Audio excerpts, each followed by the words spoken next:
Hey, yeah, it's a serious problem. That's the residue of a slave.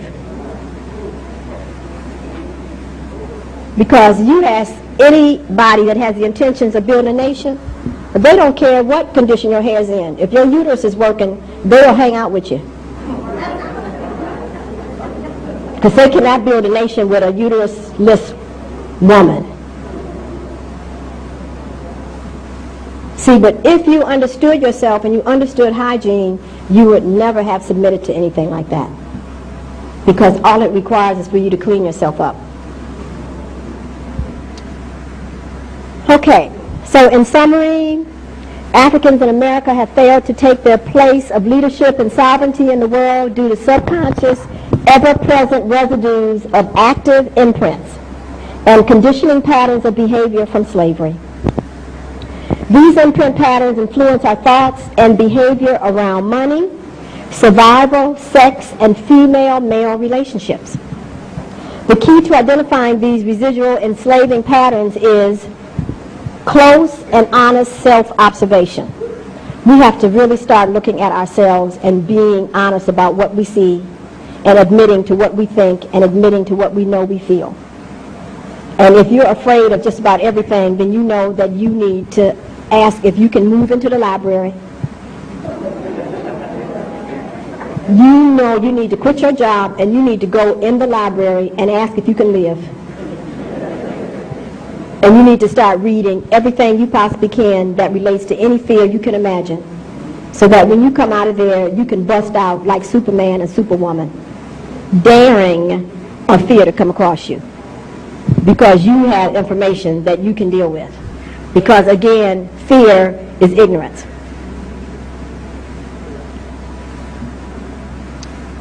The willingness to study and become knowledgeable about every aspect of our life and our environment.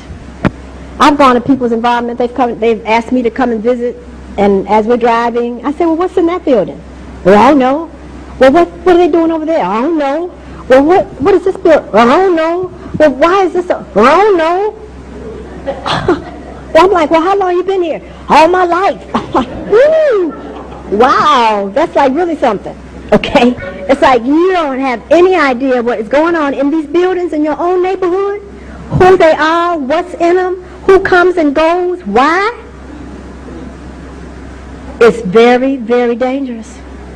It is very dangerous. It is very dangerous. You would be surprised what's right up in your face in your own community that is waiting to destroy you. And you walk past it every day.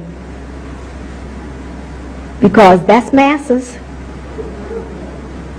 We don't ask no questions. We don't investigate. We don't know.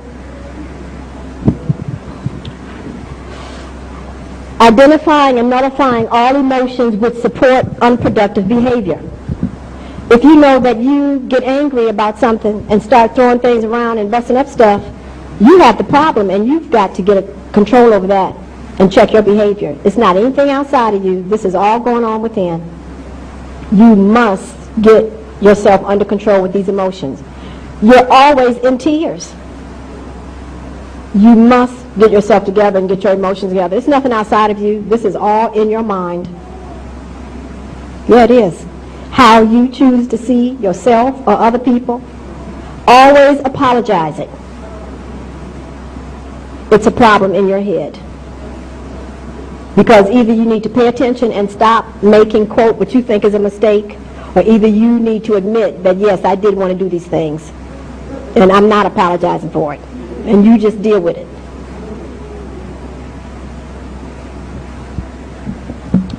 Have a goal in life and commit to pursuing and actualizing the goal. Never accept no until you reach the goal and the desire.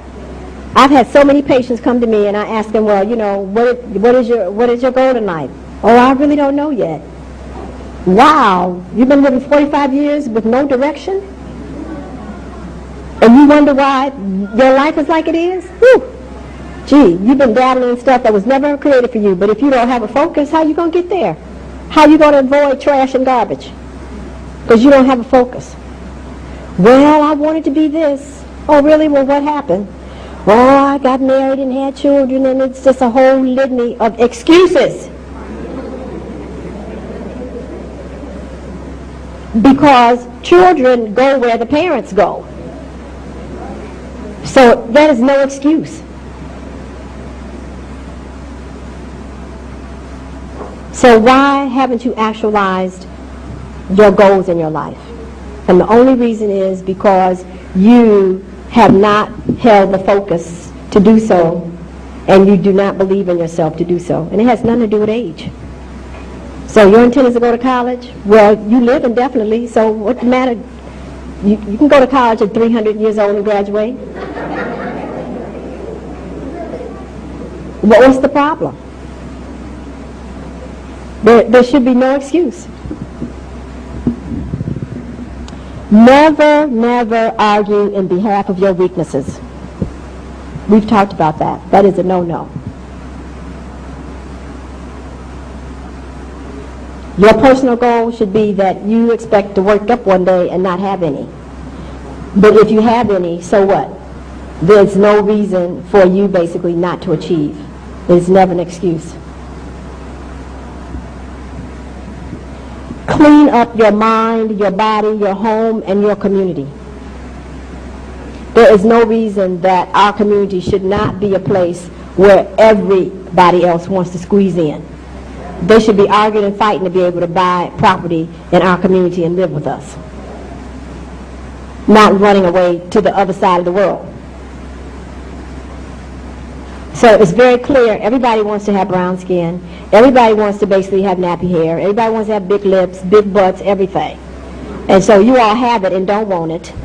Won't keep it clean, won't keep it neat, won't keep things fixed up, and then you wonder why people don't want to be around you. The other thing is that we don't understand the people that have everything and don't want it. So maybe we should just get what we can but not get too close. And that's literally the attitude.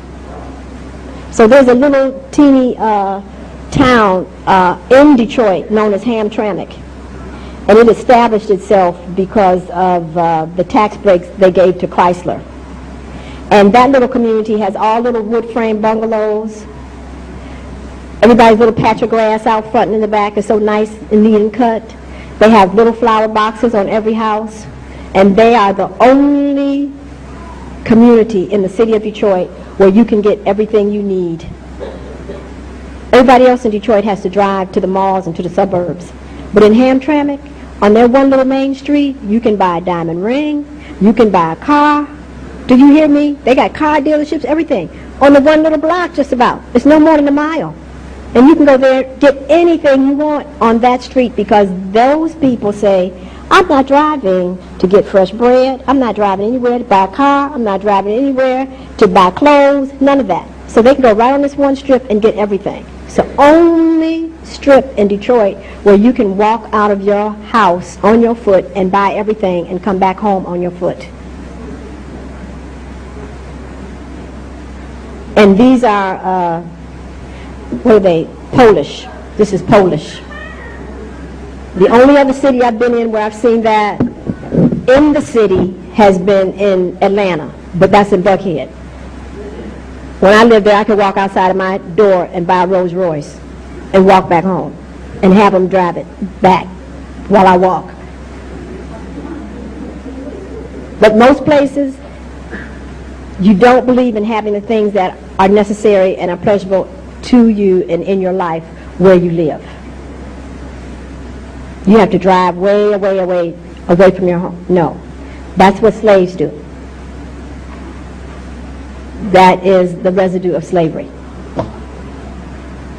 Your immune system is your best friend. Observe your life and remember you created it. The life you created is not to stress you out, but to teach you about self-mastery. You are the master of your life. Next. Is that it? Oh, okay, there's one, that last one. Yeah. Did it get smeared too bad? Yeah, that one. Did it smear off? Yeah. Oh, let's see. Oh, turn it. Okay. Can we get around? Yeah, I printed that one on the wrong side. It says, never involve yourself in an activity or with people that will not get you